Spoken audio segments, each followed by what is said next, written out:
Welcome back to On the Nose, and once again I'm joined in studio by Thad Taylor. Thad, welcome along. Yeah, thanks, Paulie. Yeah, pleasure to be here. The On the Nose is back for the second time in for the season, and our second Saturday of the season. And we're going to try and come to you every week with these market movers, these horses to follow, where the market is telling us we should be following certain horses. And obviously we're starting to heat up.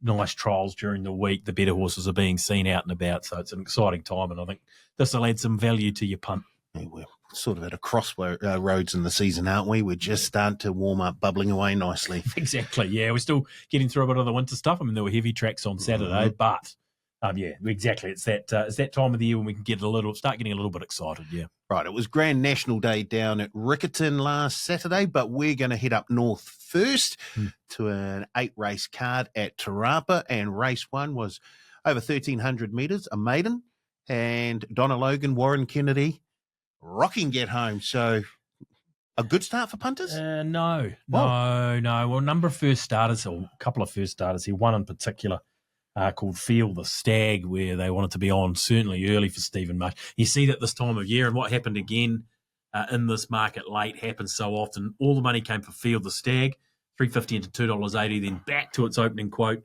late, but the money was on. Then Renaisa was the other one that they backed $5 into $3.60. Ebony Gem was a first starter. There was no money for Ebony Gem and didn't run particularly well for the Weatherlies. It was $6 out to $13, but they forgot to back Rocking. The combination looks dangerous, doesn't it?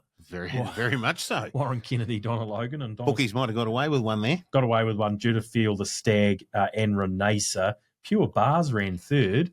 Came off the synthetic onto the grass. Long odds. It was 41 into 26. I'd need to see Pure Bars again, but the run was okay. But, Rocking, forgotten about due to Renaisa and Feel the Stag. We'll probably touch on a few that Opie Bosson was riding. I don't know if we want to go off too early here with market movers, but he was on Renaisa. It was a market mover in race 1, but it was plus 55 for Rocking in the first of the day. Welcome back. He's back, all right. The market knows it. Righty-ho, race 2 was a rating 65 over the 1,200 metres, and Jethro Tull, great band, and great for punters. Yeah, good band for our sort of generation, Paulie. Yeah, most of the viewers under 35 wouldn't know who you were talking about. But, Jethro Tull, look, he deserved another win. He was tough up on speed. He set his own terms out in front. There were sort of 3 horses all hovering around that $4 mark. So there was money, to be fair, for all of them. Social Climber as one of the social racing runners, so there was money there. Stewart ran a nice race. There was money there. And boy, oh boy, Allegius was coming out of maidens after a win. Minus 140,000. Leith Innes made it its value bet of the day. He obviously had heard a whisper. They thought it was going to run well. The money was on. Oh, dear. They left it in. And Bold Choice ran last, 41 into 14, so I don't want to make of that move. But because of the 3 horses all hovering around that same price of $4, meant the money was quite well spread, which was plus 20 for Jethro Tull. Even it was probably the only shortener of those 3. It was 4 into 350. Race 3, another 65 over the mile this time, and the market didn't see this one. Gracie's Gift? Yeah, no, it didn't, and it's a Debbie Sanders Sweeney. Sorry, Sweeney, crikey, I'll get that right. Debbie Sweeney runner. And generally speaking, if her horses are there to win, the money will be there to follow them. And it wasn't. Not this time. No, not this time. 16 out to 35 for Gracie's Gift. Grace's, I think you're right. Yeah. No, I was right, yeah. Indian Gold was a big mover, 4 into 360, minus 70,000. George Simon's horse, Talentosa, was 8 into 550. I don't know if it was any of his, but they were the 2 movers in the race, but they completely forgot about Grace's Gift, 16 out to 35, plus 75. These bonus back races as well, Paul. Mm-hmm. Turnover can be quite high early in the day. When you got the bonus back races, it was plus 75, Grace's Gift. Race 4 was a maiden over 2,100 metres, and Baxter with Liam Cowrie on board gets home at, looks like, had been supported. Correct. Yeah, it was probably the only shortener in the race. I mean, in these maiden 2100s, the confidence is not as high potentially, and the money sort of gets spread around a bit. I mean, there was money for Atura, there was money for Mobilised, there was good money for Vougeot, I just sort of thought maybe it looks like Peugeot with a V in front of it. So I've gone Peugeot. And that didn't have a lot of luck. It ran okay, Peugeot. It was about minus 80,000 out at around $10. But Baxter was probably the only significant shortener in the race. It was the hot runner, 7 into $4. But as I say, because that money being spread everywhere, it was a small win of around plus 10, Baxter, but got a well-deserved win. Liam Cody got the luck when he needed it. He certainly needed it at the top of the straight, but got out late, got out with enough time to pick up the leader at the halfway down the straight. Race 5 or 8.75 over the 2,100 metres again. And because with Taylor Mitchell aboard, I'm guessing might have saved bookies a wee bit of money here with the runner-up being well supported in the market. Yeah, exactly. Teese, Ellen Sharrock, and the money was there. It wasn't favourite when we opened. Tregor was. It started favourite 6 into 4. Teese, not a bad Spillane was in the market. It ran well enough. And it was in the placings, but there was a bit of money there. And Fierce Flight, coming off hurdles, and I don't know what set them off on Fierce Flight. Maybe Opie Bosson. He did ride it, didn't he? He did, indeed. Yeah. But it can't have accounted for all the money. It was minus 150,000 Fierce Flight. Like, I know he's running open handicaps and the like, but a couple of hurdle races at his last runs. Yeah, thank you. At his last few starts, he was minus 150, but because Bob's up from time to time, generally when customers least expect it, sadly, 12 out to 15 plus 40. Race 6, an open handicap over the mile, and Gigi at around the $8 mark. Yeah, it wasn't 8 when we opened. $26. Whoa. Gigi, yeah. And into 9 at the close. The move came early, though, came really early, which we talk about on this little segment that, that can not catch people out, but if the move comes early, you can sort of limit the damage to a degree. And it was a competitive open mile with a number of chances. Soldier Boy, Dusty Road, Gospodin. So Gigi, even though it was 26 into 9, was a small loss to almost break even. Diomedes was the market mover. It got run down by Gigi late. There was money for Pacheco first up and ran well, 26 into around 21 or $18. But no money really late for Soldier Boy, Dusty Road, or Gospodin. So they were down the book here. Gigi, though, a small loss, 26 into 9. Great move, though. Race 7, an open handicap over the 1,200 metres, and Midnight Scandal with a Matthew Cameron aboard at around the $9-10 mark. Yeah, she's talented. We know that. On her day, she can do this, and she's done it again. She beat some good ones. Exactly right. Obviously, Twain and Force of Nature were the headline acts there, and Force of Nature was the mover. I see sore and the old lame in the back left or something like that. It's lame anyway. And to go into that. So hopefully everything comes right around Force of Nature. It was the market mover, $2.40 into $1.90, maybe back to $2 Leighton. But Twain was quite quiet. We ran a heck of a race onto the Foxbridge for Twain. You would think they won't be disappointed with the run. Midnight Scandal. There's always support for the mare, and she runs well. She was 11 out to 16, back to 11 late, plus 15, a small one. Final race of the day at Tarapa was a rating 75 over the 1,400 metres, and Marlborough Bay with that famous name, Jack Taplin aboard at around $6 or $7. Going well, Jack. Yeah. Going well. Look, we opened at favourite Marlborough Bay. Deserved another one. Had to carry the big weight minus the 4, obviously, of Jack. We opened at $5.50 favourite. A few overtook it in the market. Got out to 6. Privy Garden was 1. Big run, Privy Garden. She'd been off the scene since May. It trialled up for this and went back to 1,400.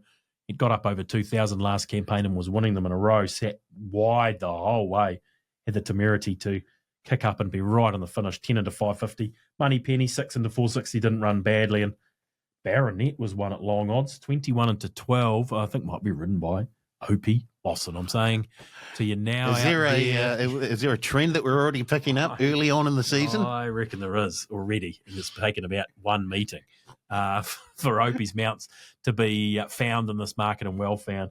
But yeah, overall, it was a winning day at Tirapa. It was a tough day for customers. Rocking, Grace's gift, because, even Midnight Scandal to a degree meant it was plus north of $200,000 at Tirapa. Marlborough Bay was a break-even result the last. Okay.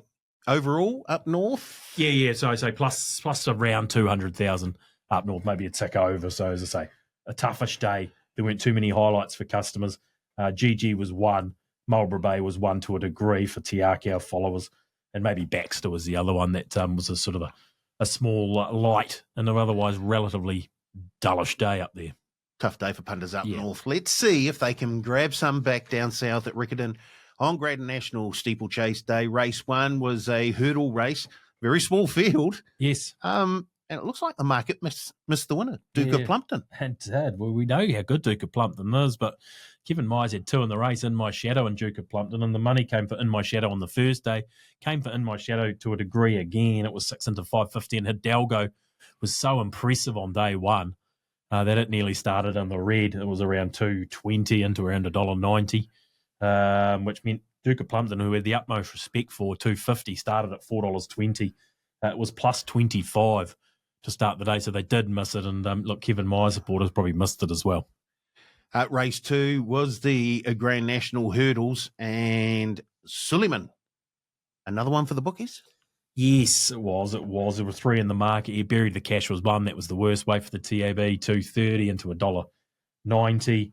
And then Kevin Myers had 2 in the race, Happy Star and Quid. They both ran very well, the Myers pair, to be fair. Happy Star led them up, maybe looked the winner at around the 300. And then Suleiman took over, and then Quid got there late, very late. Photo finish in the hurdle, which is quite exciting. But Suleiman was 13 out to 21. Look, it had some support because it's Nelson McDougall. But with all that money for Bury the Cash, Happy Star and Quid, it was plus 25 Suleiman. Race 3, it was the first flat race of the day, a rating 75 over the 1,200 metres. And here's one the punters found, Cyprus, Kevin Myers, Tina Komanyagi. Yeah, exactly. And back-to-back did as well at the meeting. So it was super impressive on day 1. Went up in grade to 75 and was backed again, basically. Even though it was up in grade, it was down in weight. 235 into $1.70, minus 20,000.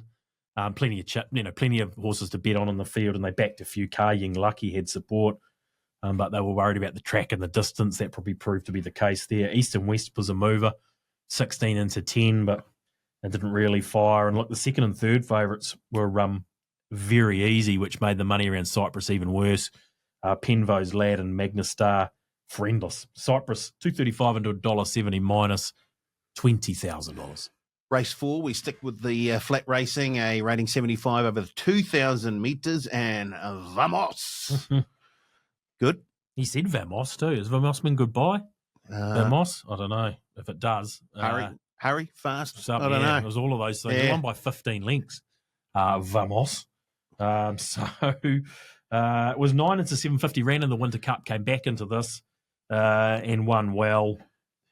There was money for a couple here. Koyama was 7 into 450. Had never performed at Rickton in the past, but they put it on 7 into 450. And Vino Valentina was a mover again. It was a mover on the first day, and you often see these movers that you'll see once, you will see again. And Vino Valentina ran well, 440 to 320. Pro Serve went the other way, ran another good race. Pro Serve, they tied it up on the first day. It was minus 75,000 on day 1, but it was 4 out to 450. Found to a degree Vamos, but plus 10,000. Vamos, let's go. Let's go. There we go. And if you're on, you were going all right. Straight to the tote window.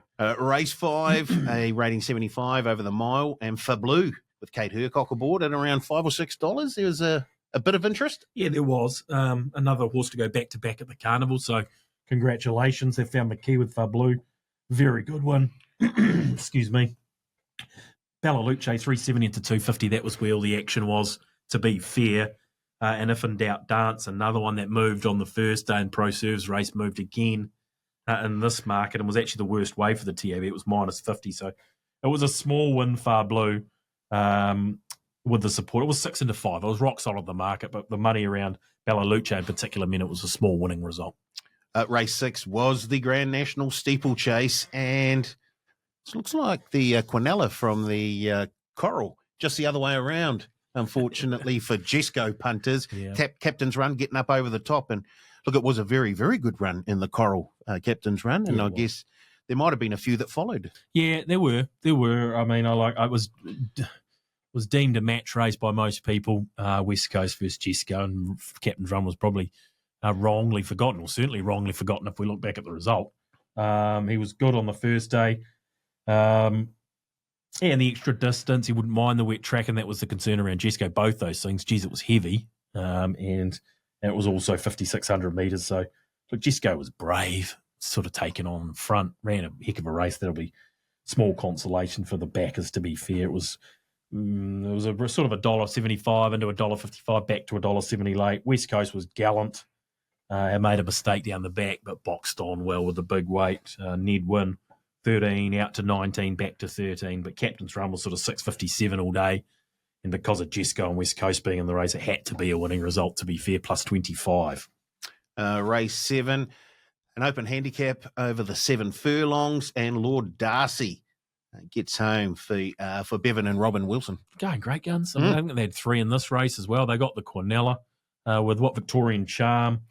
Former Winter Cup winner, came into this race sort of forgotten with the run of Bradman on the first day. And look, he again, I say it every week, I'd love to own him. He doesn't put in a bad run, does he? And he didn't again. No. He leads them up. He tries his heart out.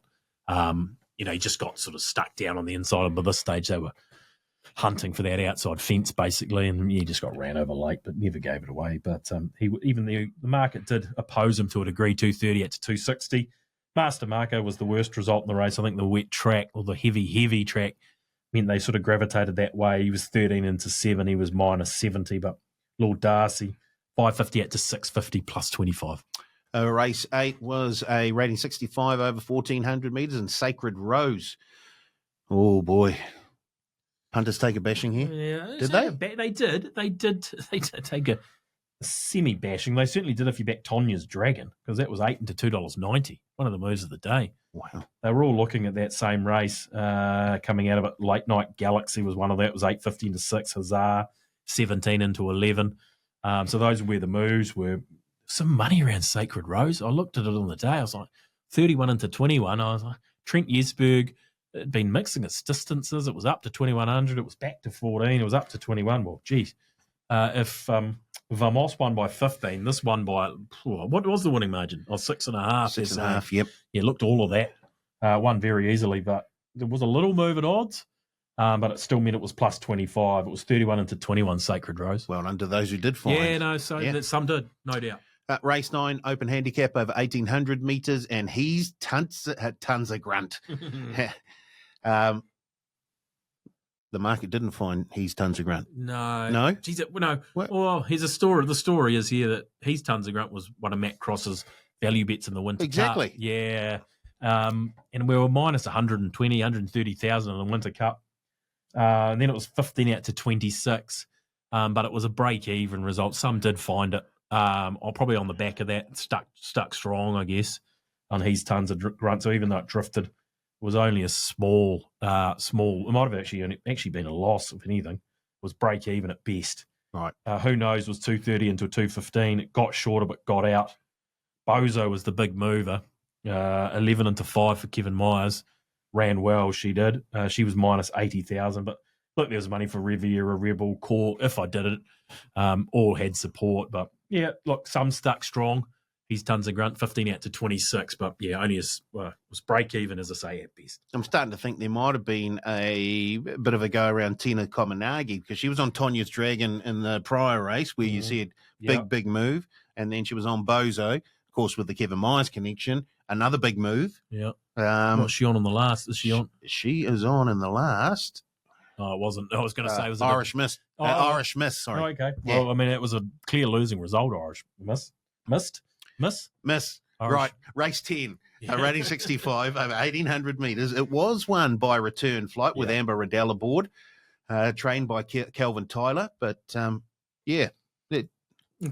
Get Out Stakes. Greg O'Connor found it.